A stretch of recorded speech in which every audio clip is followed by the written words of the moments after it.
Xiaomi's Civi line of phones have typically been aimed at a selfie-focused fanbase. And if you've been following smartphones long enough, you'd know when you hear the word selfie focus, you run.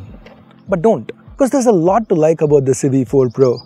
Now yes, the Civi series has always been exclusive to China, but last year the Civi 3 did launch globally as the Xiaomi 13 Lite, and this year the Civi 4 Pro will be launching globally as the Xiaomi 14 Civi. So sit back, relax, and let me walk you through everything you need to know about this new Civi from Xiaomi. Now, if this is your first time here, or in case you just don't remember, my name is Ash, you're watching C4E Tech, and let's get started.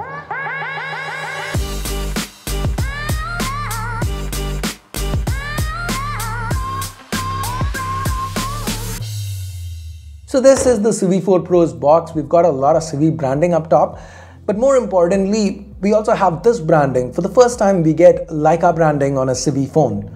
Now, I bought the top 16512 SKU. The base is 12256. Anyways, let's go ahead, cut through the plastic and open up the box.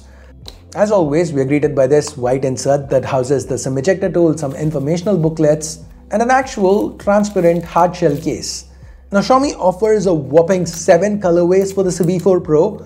These 3, black and white, pink and blue, they call these limited edition custom colors. And the other 4, the rose, black, light blue and this green, they are the regular options.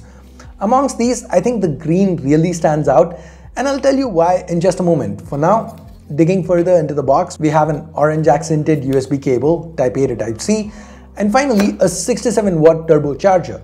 Using this charger, you can get this phone from 0 to 50 in a little over 20 minutes, and you can get a full charge in a little over 45.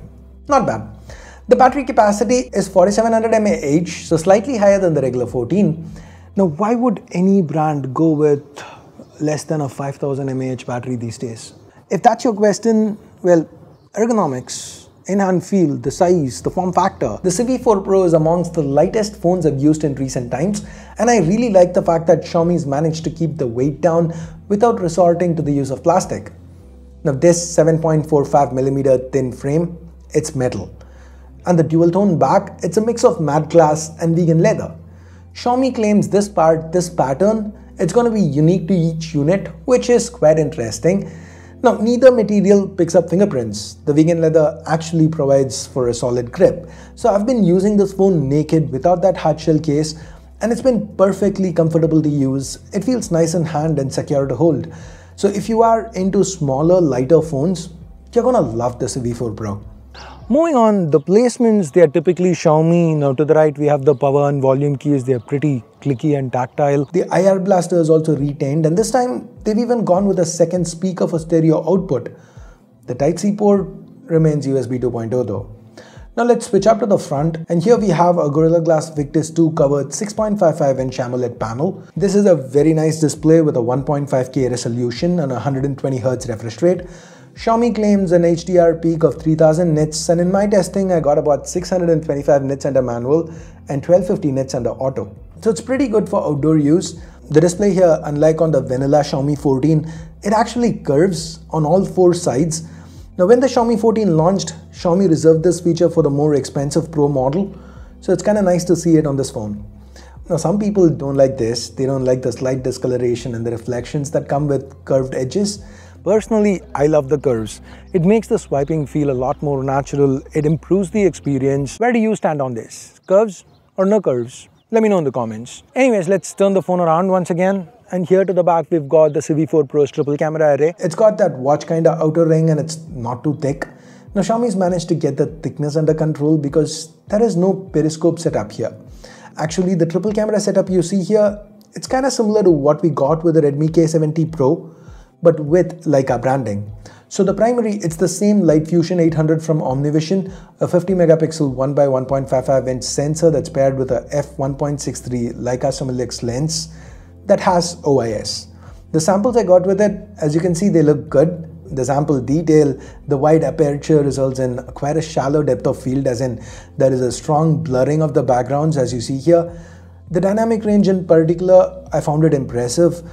The colors, since there is that Leica branding on this phone, you get to choose between Leica Authentic and Leica Vibrant. As with other Leica branded Xiaomi phones, personally I preferred shooting Leica Vibrant more often than not. I was also kinda impressed with how well this camera seemed to hold up once the light went down. Look at this image. See the details when we zoom in a little? And see how the noise levels are still quite low? My initial impressions of this camera were predominantly positive.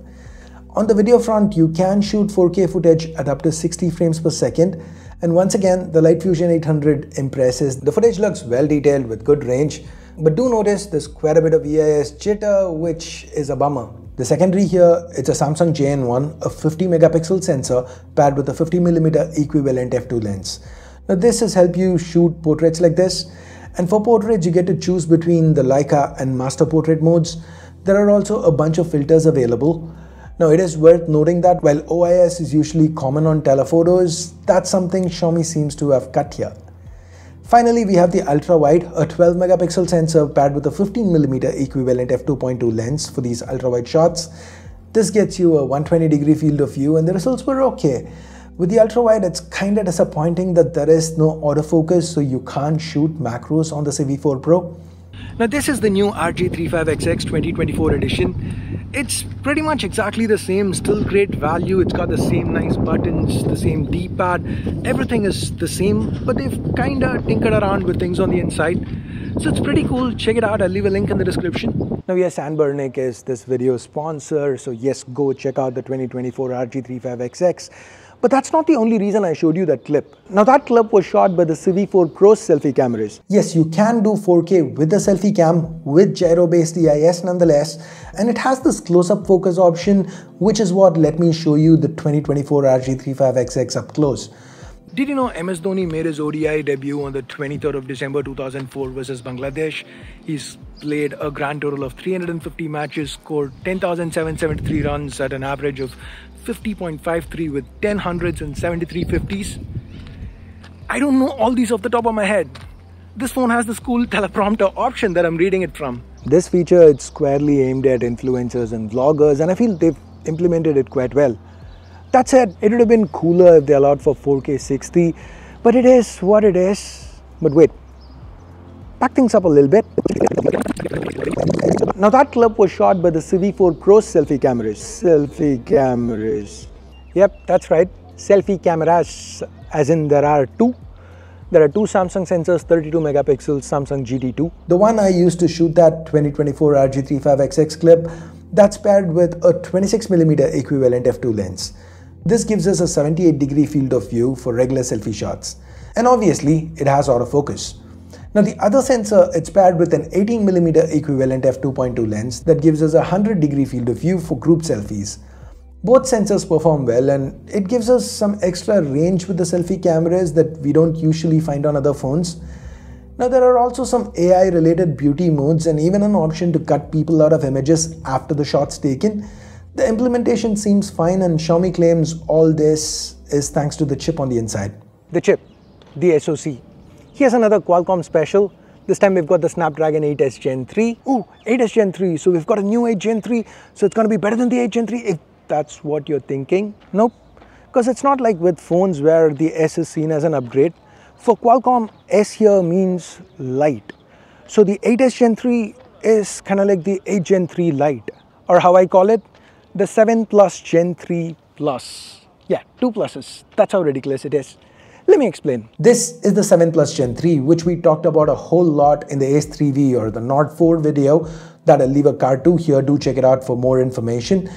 Now this is the 8S Gen 3. You see how they are very similar chips?